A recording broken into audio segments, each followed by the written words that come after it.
Hello friends, welcome to my channel Extra Learning Time. Today we are going to start class 3rd Maths chapter number 12 Can we share. इस video में हम देखने जा रहे हैं class 3rd के maths chapter है can we share, यानी कि क्या हम इन्हें बांट पाएंगे, क्या हम इन्हें डिवाइड कर पाएंगे।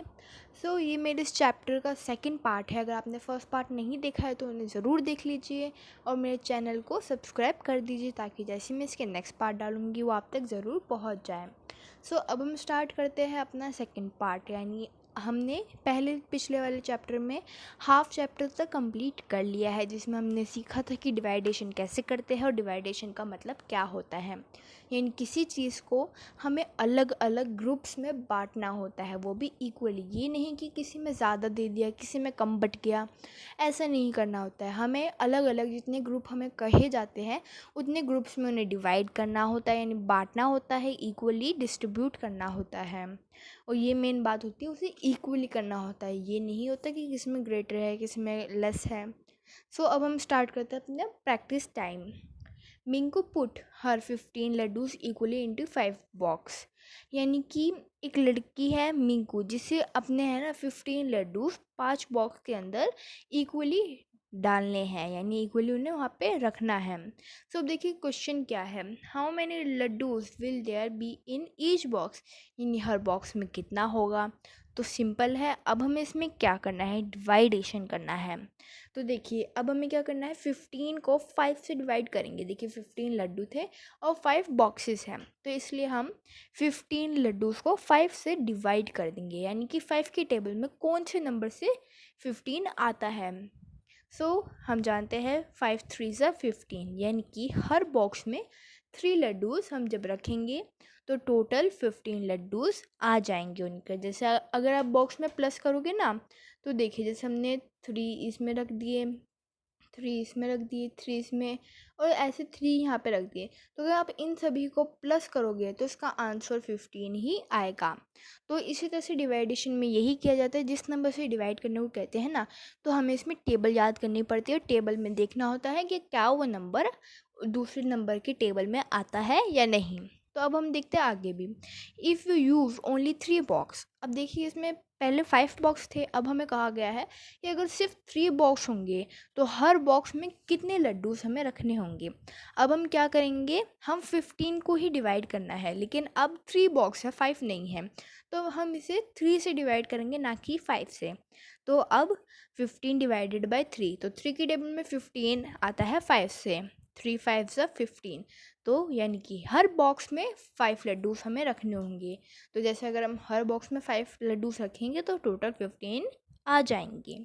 इसी तरह से हमें नेक्स्ट क्वेश्चन भी करना है जिसमें डिवाइडेशन ही आता है।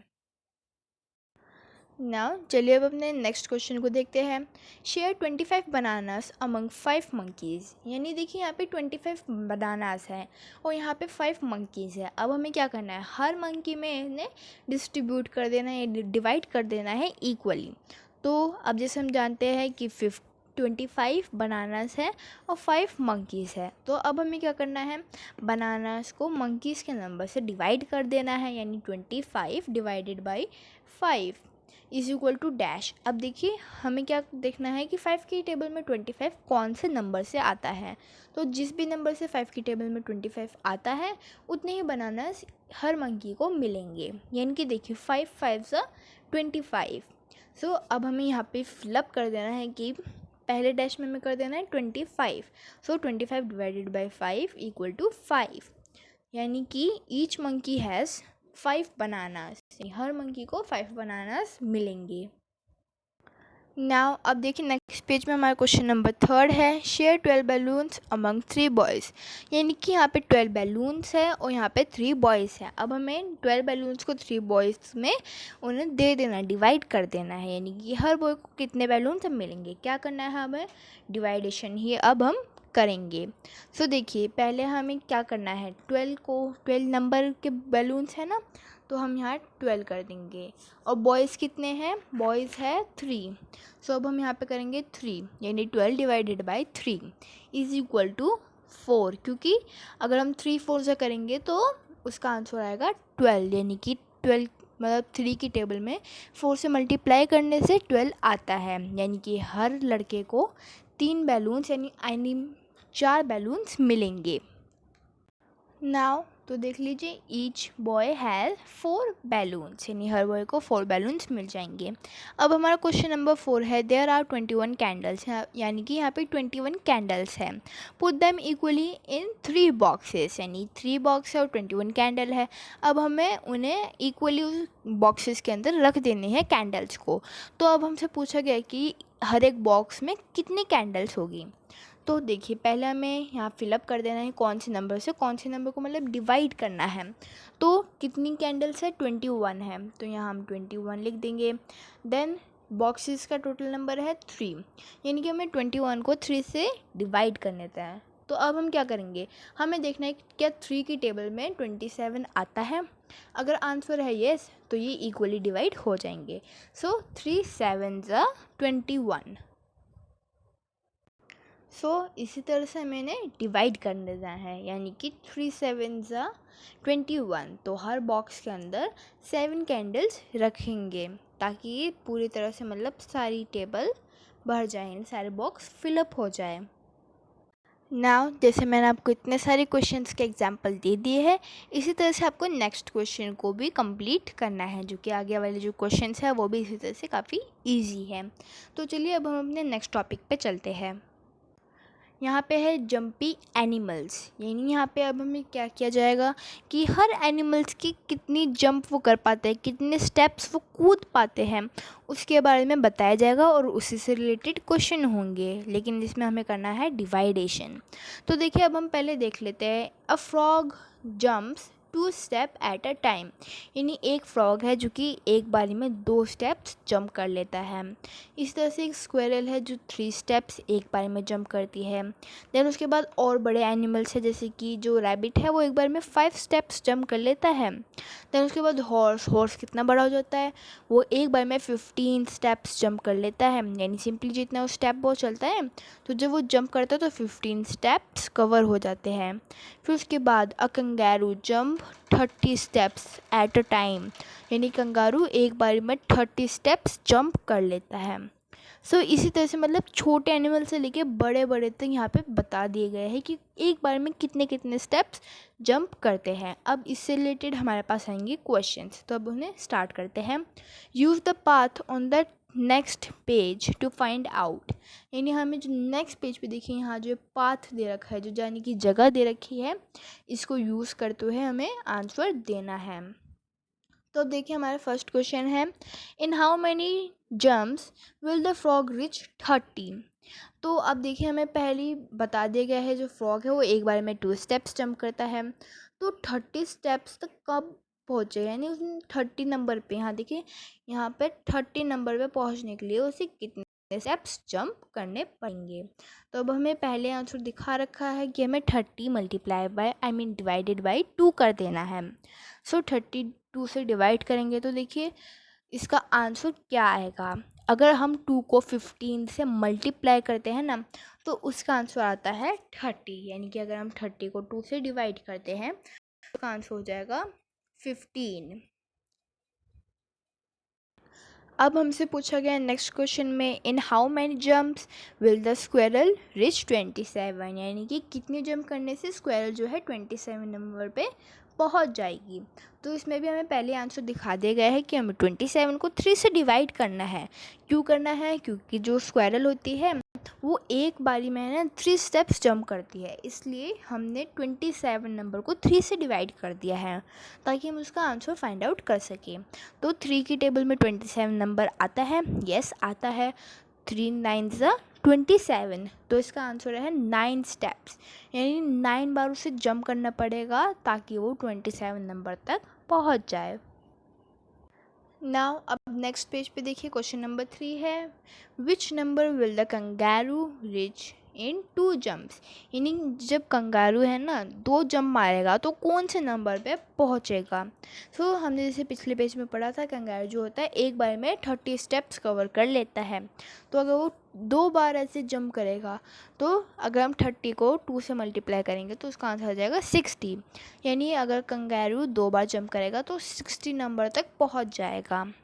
अब देखिए question number 4, who all will meet at the number 15। यानी कौन कौन है जो कि नंबर 15 तक मिल जाएंगे, यानी एक साथ मिल सकते हैं। तो इसका देखिए, जो पहले हम इसका आंसर बताते हैं, स्क्वेरल। स्क्वेरल जो थी वो एक बार में 3 जंप्स करती थी, तो इस तरह से जंप करते करते करते वो 15 तक ज़रूर पहुँचेगी, क्योंकि 3 की टेबल में 15 आता है। देन उसके बाद हॉर्स जो था एक ही जंप मारते ही 15 पे पहुँच जाता था। देन उसके बाद रैबिट, क्योंकि देखिए रैबिट एक बार में 5 जंप्स करता था, 5 की टेबल में 15 आता है। सो यही 3 ऐसे एनिमल्स हैं जो कि 15 नंबर्स पे पहुंचेंगे और वहाँ पे मिल पाएंगे। अब देखिए question number 5, will the rabbit ever be eight the number 18। क्या जो रैबिट है वो कभी भी 18 नंबर पे आएगा। सो इसका आंसर है नो, क्योंकि जो रैबिट है वो एक बार में 5 स्टेप्स जंप कर लेता है। और क्या 5 की टेबल में कभी भी 18 आता है, नहीं आता। तो जो रैबिट है ना वो 5 की टेबल मतलब जैसे 5 स्टेप्स एक बार में कवर कर लेता है तो 18 नंबर तक नहीं पहुंच पाएगा। यानी या तो 18 से आगे होगा 20 पे, या फिर 18 से पीछे होगा 15 पे। सो इसका आंसर है नो। नाउ अब हम देखेंगे question number 6, how many jumps of the rabbit equal 1 jump of the horse. यानी कि कितने जंप्स लगाने से जो रैबिट है ना वो हॉर्स के इक्वल हो पाएगा। तो देखिए पहले हमें जानना है हॉर्स एक बार में कितनी जंप लगा लेता है, 15 स्टेप्स तक की, और जो रैबिट होता है वो सिर्फ 5 स्टेप्स तक की जंप लगा लेता है। तो अब हमें क्या करना है, 15 डिवाइडेड बाई 5। सो 5 की टेबल में 15 आता है, यस आता है। 5 3 ज़ा 15, यानी कि अब जब जो रैबिट है ना 5 बार जंप्स मारेगा, यानी पहले वो 5 पे जंप मारेगा, देन 10 पे, देन 15 पे, तो इस तरह से 3 जंप्स के बाद वो हॉर्स तक पहुंच जाएगा। नाउ अब देखिए नेक्स्ट क्वेश्चन क्या है, how many jumps will the horse equal 2 jumps of a kangaroo.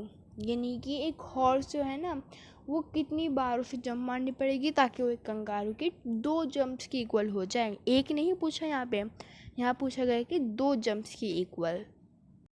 सो इसका आंसर है 4 जंप्स। जब जो हॉर्स है 4 टाइम जंप करेगा तो कंगारू के 2 जंप के इक्वल हो जाएगा, क्योंकि कंगारू एक बारी में कितना करता था, 15 स्टेप्स, यानी 2 बारी में उसे कर लेना है। जो कंगारू था वो एक बार में 30 स्टेप्स करता था, तो फिर 2 बारी में वो टोटल 60 तक पहुंच जाएगा। तो फिर जो हॉर्स है उसे 4 टाइम जंप करनी पड़ेगी ताकि वो कंगारू के 2 स्टेप्स की इक्वल आ जाए। नाउ इसके बाद which is the smallest number where the frog and squirrel will meet. इनकी कौन सा ऐसा सबसे स्मॉलेस्ट नंबर है जहाँ पे जो स्क्वेरल है और जो फ्रॉग है वो मीट करेंगे। तो अब देखिए जो स्क्वेरल है वो एक बारी में 3 जंप्स मारती है, और जो फ्रॉग है वो एक बारी में मतलब 2 स्टेप्स जंप मारता है।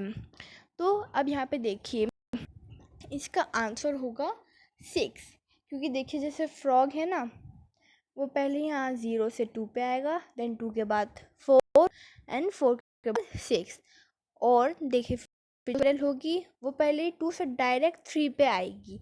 तो देखिए 3 पे वो मीट नहीं कर रहे, लेकिन उसके बाद वो डायरेक्ट 6 पे आएगी। तो यहाँ नंबर 6 पे जो स्क्वेरल होंगे और जो फ्रॉग होंगे वो दोनों एक साथ मीट करेंगे। हमारे जो लास्ट क्वेश्चन था ये भी यहाँ पे ख़त्म हो जाता है। जो नंबर 6 था उस जगह पे स्क्वेरल और फ्रॉग एक साथ मीट करेंगे। तो अब हमारा जो चैप्टर है यहाँ पे ख़त्म हो जाता है। आज हमने अपना chapter number 12 can we share को कंप्लीट कर लिया है, और इस चैप्टर में हमने कुछ अलग जाना जिसे हम कहते हैं डिवाइडेशन। तो हमने किस तरह से डिवाइडेशन होता है इसे आज हमने जाना है।